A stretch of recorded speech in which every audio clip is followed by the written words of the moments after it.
Hello, everyone, and welcome. And to jump right in,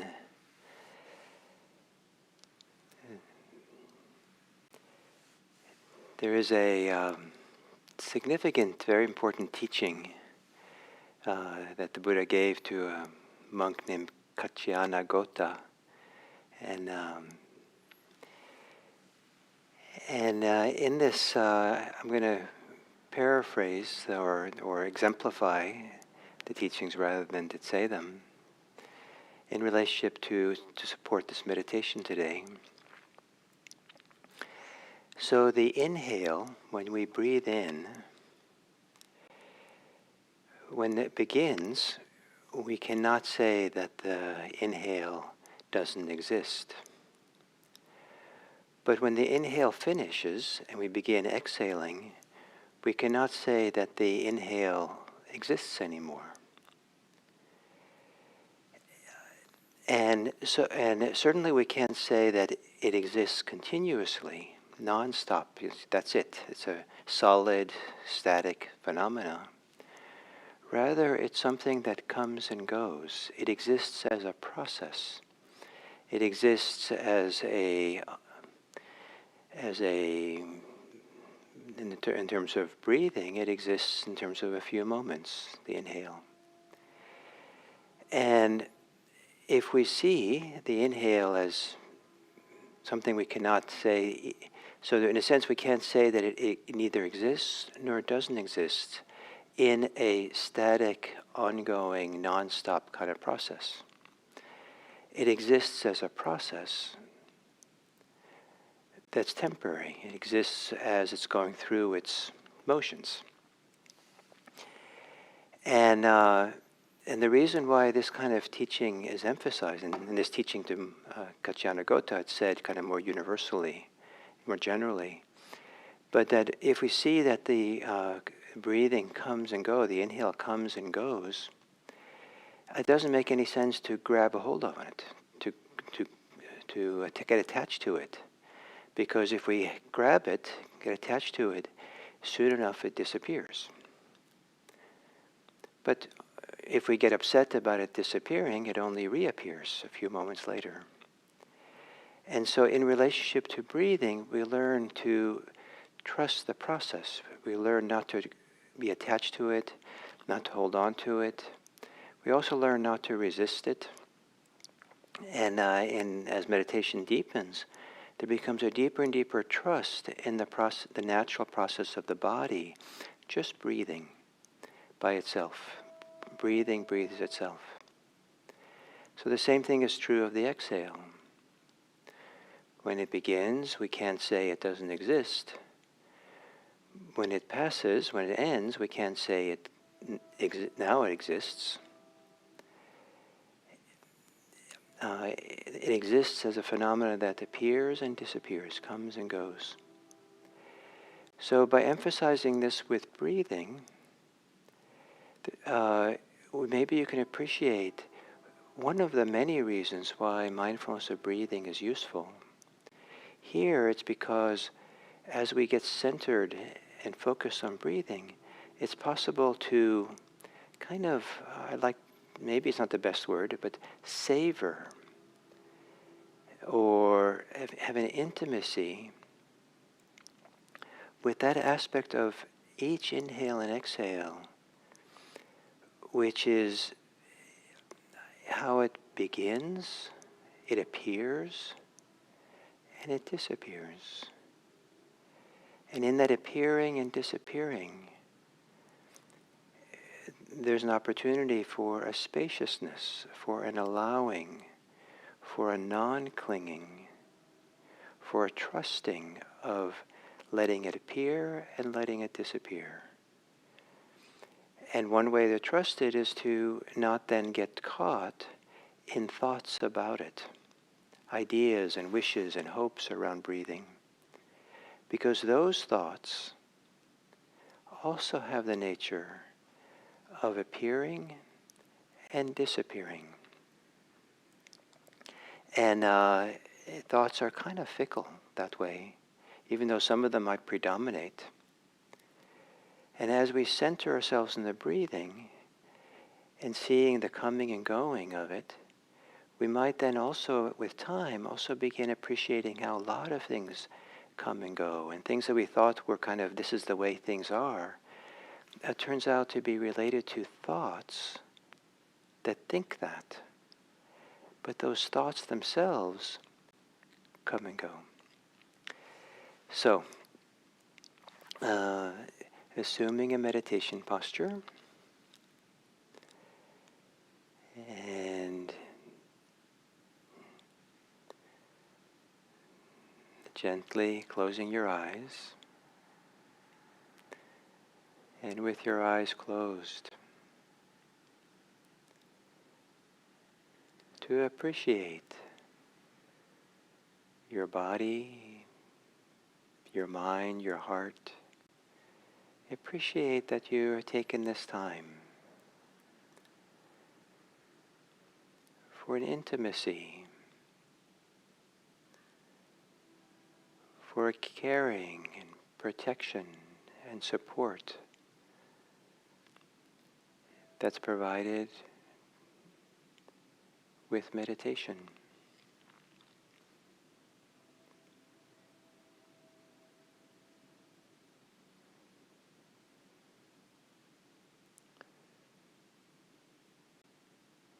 And then to bring forth something that maybe doesn't exist yet, but will appear for a little while and disappear. To have appear a few deep inhales and long exhales. Deep enough, just enough, not too much, not too little, but just the right amount for a greater connection to the present moment, to your body, and to relaxing in your body.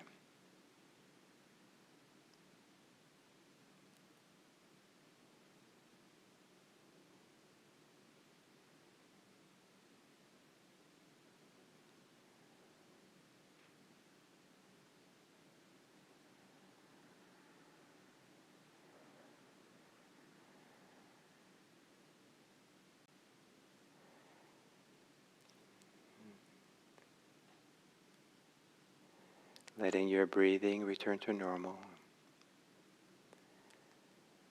And some things don't come and go quickly, but some things, they're passing. We can watch and see and support. So tension in the body, there might be some of it that you can relax a bit. Support the passing of tension. Maybe as you exhale, to relax the face.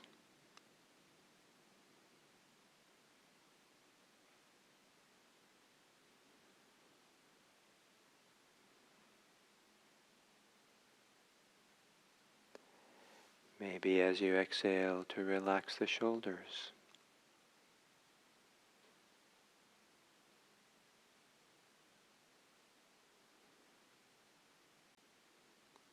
There might be a feeling, small feeling of relaxing that begins, and then after the relaxing, it kind of fades away. Relaxing the belly.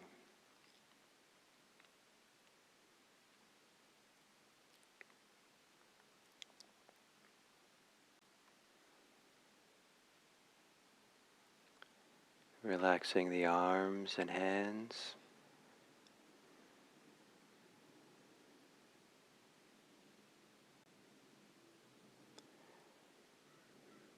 Maybe the thighs and legs.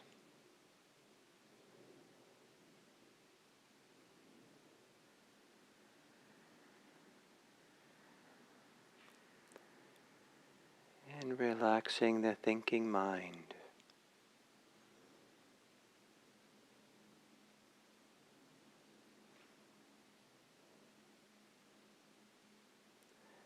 maybe with a feeling that as the mind relaxes, it expands.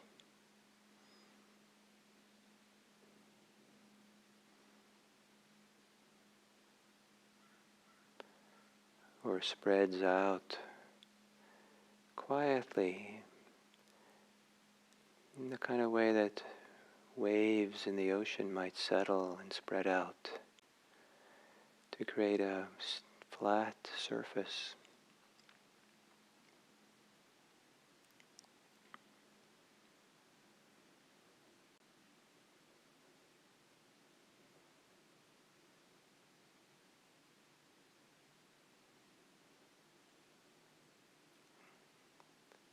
And then, with the breathing normally, follow the exhale to the end of the exhale. And when it's time to breathe in, allow the inhale to occur. Let there be as receptive as you can to the body beginning to breathe in.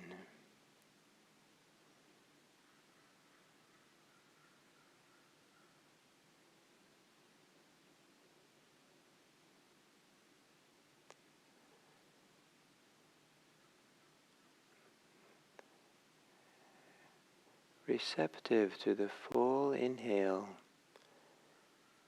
and recognizing it when it stops, when the inhale ends, it's no longer there.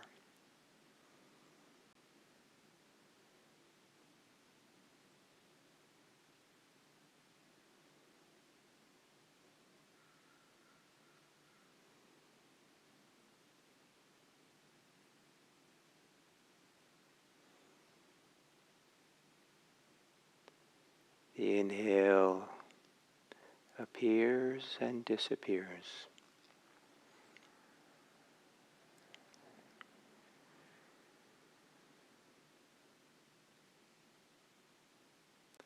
Even if you're controlling it, it still appears and disappears.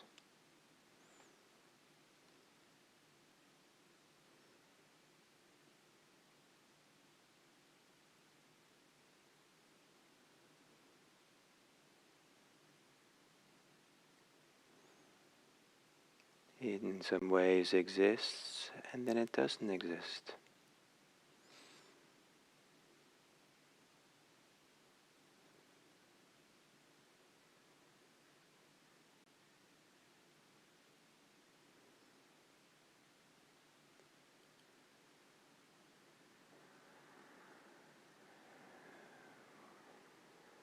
When the inhale has ended,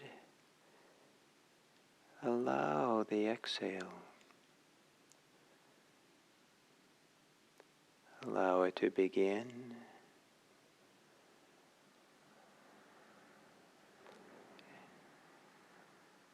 Let go as you end the exhale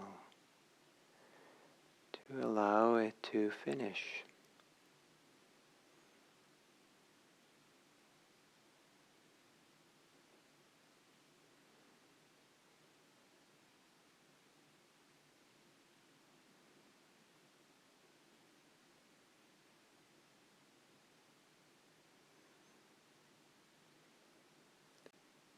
Staying aware this way of inhales and exhales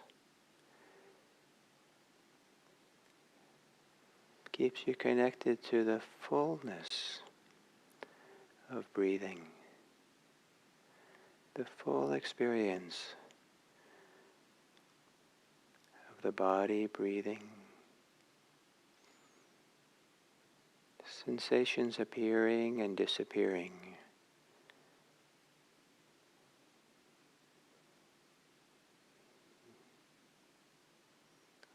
All connected to breathing.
As we continue, can you bring forth trust, the trusting of this process that allows breathing to come and go. Inhales come, they go. Exhales come and go. Thoughts appear and eventually disappear. There's a deep trust in this process of coming and going, the process of unfolding that happens best when we allow things to follow their own course of coming and going.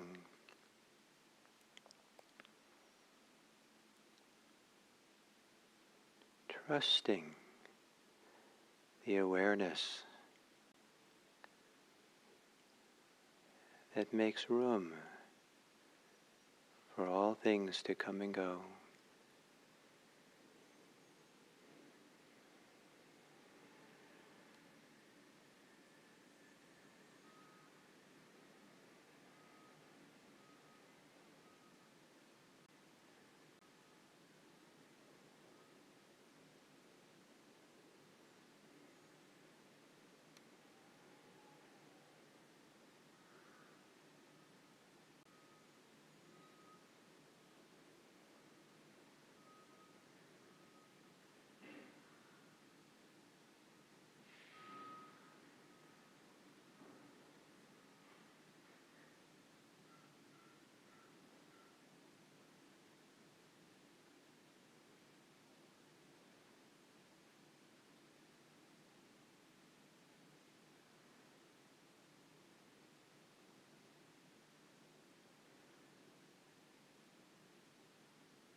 In the awareness which is intimate with breathing,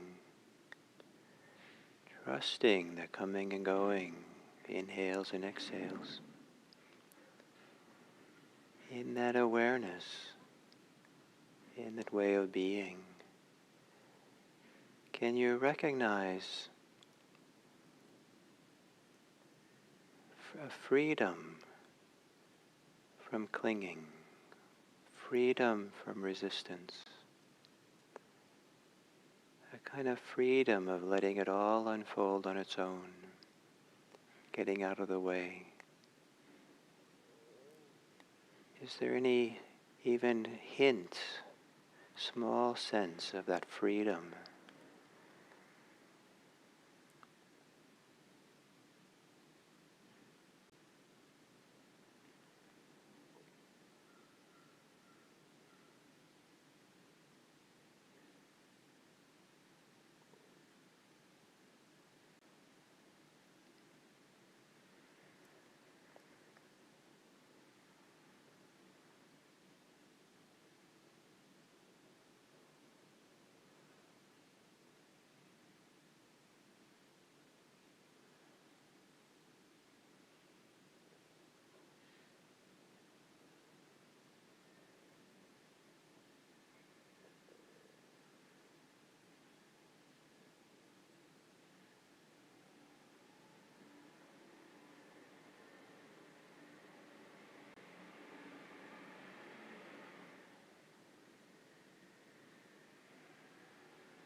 then as we come to the end of this sitting, might there be something within you that has a little bit more taste, feel for freedom, a freedom from being a little less preoccupied, caught, attached.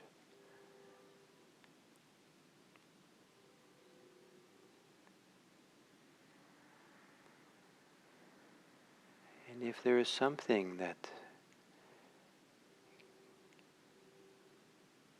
gives you some sense of freedom, that take a few moments to breathe with it, breathe through it, make space for it to grow.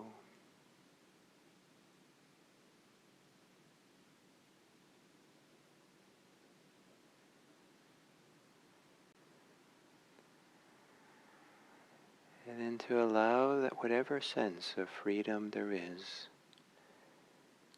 to grow and expand, maybe only with your imagination, imagining bringing this freedom to your whole life, maybe with a sense of ease or peace.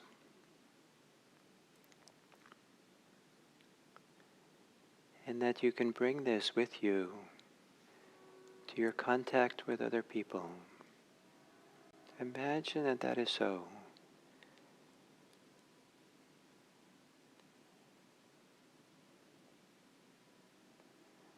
And imagine that in this freedom and peace or ease,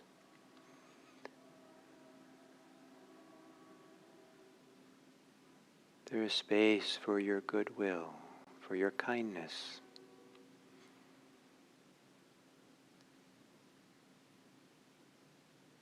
for your well-wishing and care for this world.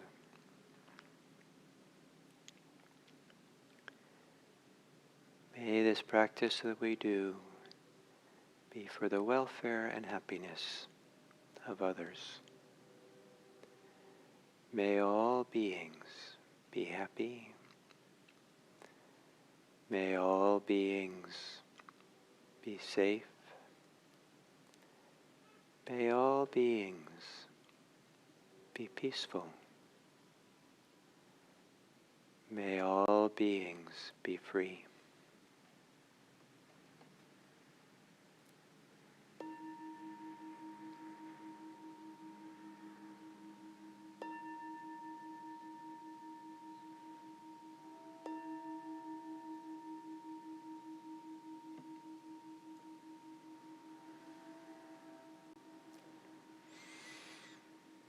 Thank you.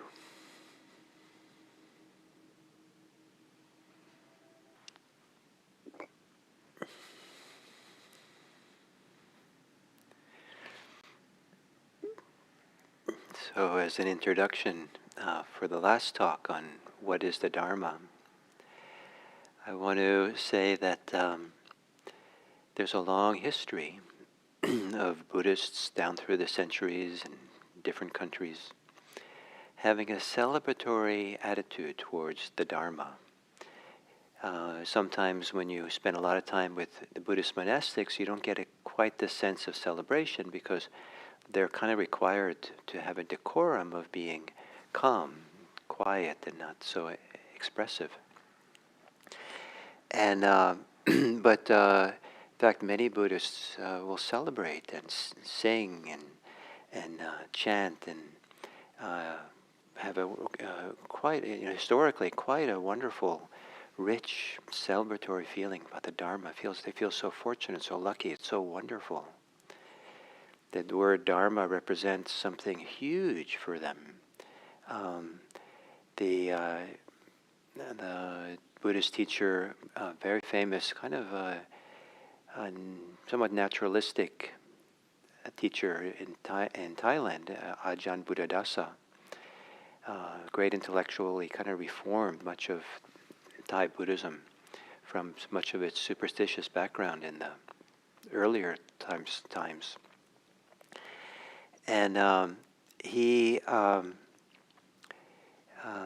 was involved in a lot of interreligious dialogue, or some of it, and he was quite content to equate the Christian and the Muslim idea of God with Dharma.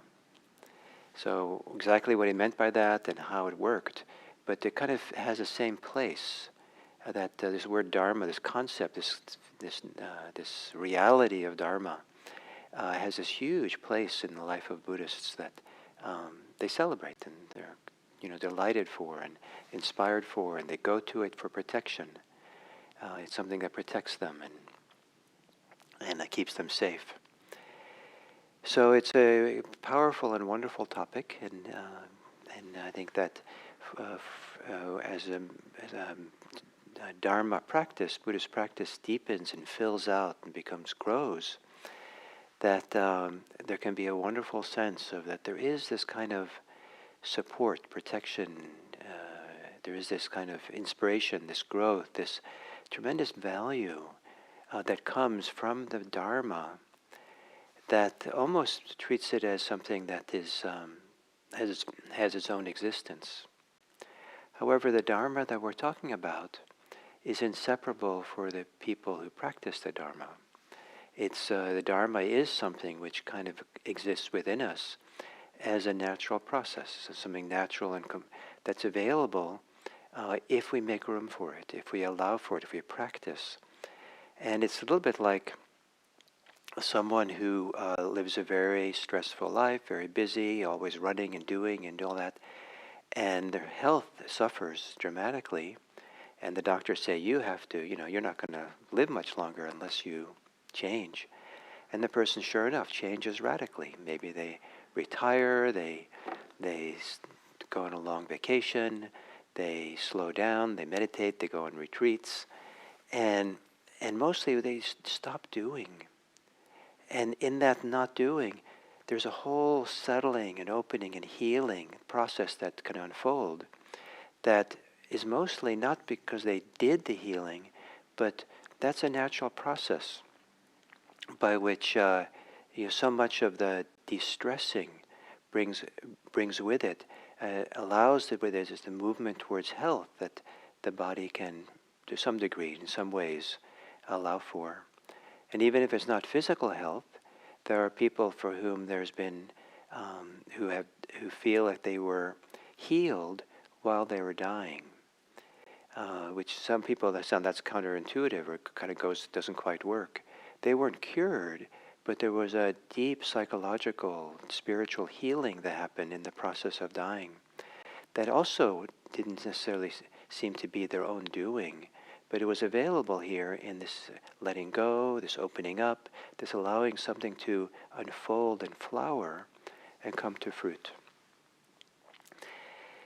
So the last meaning that I want to talk about this week about Dharma is that, I would go back to, in the first day I said that there were three primary meanings of Dharma. The first is, and all of them are kind of verbs, kind of important to understand them as it's an involvement, an engagement that is involved when we talk about the Dharma. It's not something abstract, removed. Though it's easy to kind of see, well, the Dharma is the teachings of the Buddha. I'll get a book out to read about it. But the real Dharma comes from engagement. And so the first one is the Dharma, which is the process of learning those teachings.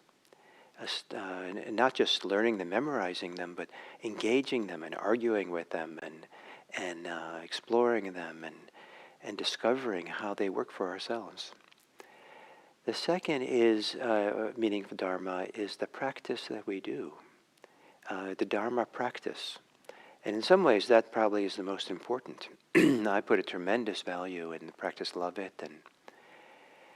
And the third is attainment, the higher arrival, higher coming into a new way of being. Sometimes it's called, when there's this threefold definition of the Dharma, this last one sometimes is called penetration. So to penetrate for oneself, to know for oneself the heart of the Dharma, but not by just the knowing of it, but the transformation of it. So this the last of the three kind of definitions for Dharma is the attainments that transform us. So we can maybe call the Dharma is transformation in the realm of freedom, in the realm of all the good that the Dharma represents, including compassion and care and love and freedom and wisdom and joy and happiness and honesty and a lot of things that come.